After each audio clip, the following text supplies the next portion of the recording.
قدرمن مفتي صاحب محمد اکبر ورور له پاکستان هیواد څخه پیغام را لېږي، وایي ځینې کتابونه لیکي چې په فاسق امام پسې لمونځ کول مکروه تحریمي دی، خو بیرته له سره راګرځول نه غواړي. او که بل طرف ته وګورو، که چیرې له چا څخه په لمانځه کې واجب عمل پاتې سي، نو همدغه لمونځ به بیرته راګرځوي. نو په لومړي صورت کې ولې راګرځول نسته او په دوهم صورت کې بیا سته؟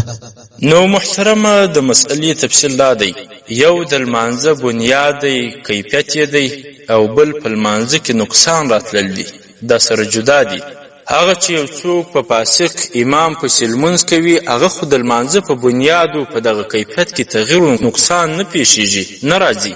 او دلته چې یو واجب عمل پاتې سي، دا خو په لمانځه کې نقصان رالی، نو ځکه د دغه لمانځه راګرځول واجب دي.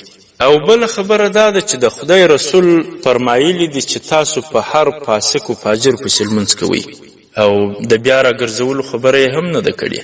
او بل د حضرت عثمان رضی الله تعالی عنه د خلافت په دور کې خلکو په بغاوتګرو پسې لمونځونه کول، خو بیا د دغه لمانځه د راګرځولو نقل نه دی راغلی.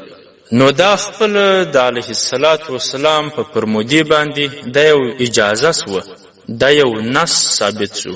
او بل که چیرې په فاسق امام پسې لمونځ جایز نسی، یعنی داسې مکروه تحریمي سي چې راګرځول یې واجب وي، نو بیا خو به د پرهیزګار او متقي امام پیدا کېدل په ډیر مشکل وي، او خلکو ته به بانه هم جوړه سي.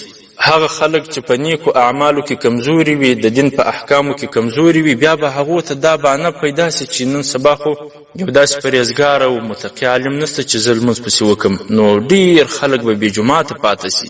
نو لہذا په فاسق عالم پسې لمونځ کول مکروه عمل دی، خو راګرځول نه غواړي. خو البته بهتره خبره دا ده چې یو څوک په متقي او پرهیزګار عالم پسې لمونځ وکړي. او دغه دوهم صورت دا د لمانځه په دې جوړښت او بنیاد او کیفیت کې تغییر او نقصان راځي. نو ذکر د المحتار لیکي که چیرې یو لمونځ د کراهت تحریمي سره ادا سي، نو د دغه لمانځه اعاده واجب ده، راګرځول واجب دي. هغه په دې خاطر چې په د لمانځه کې نقصان رالی.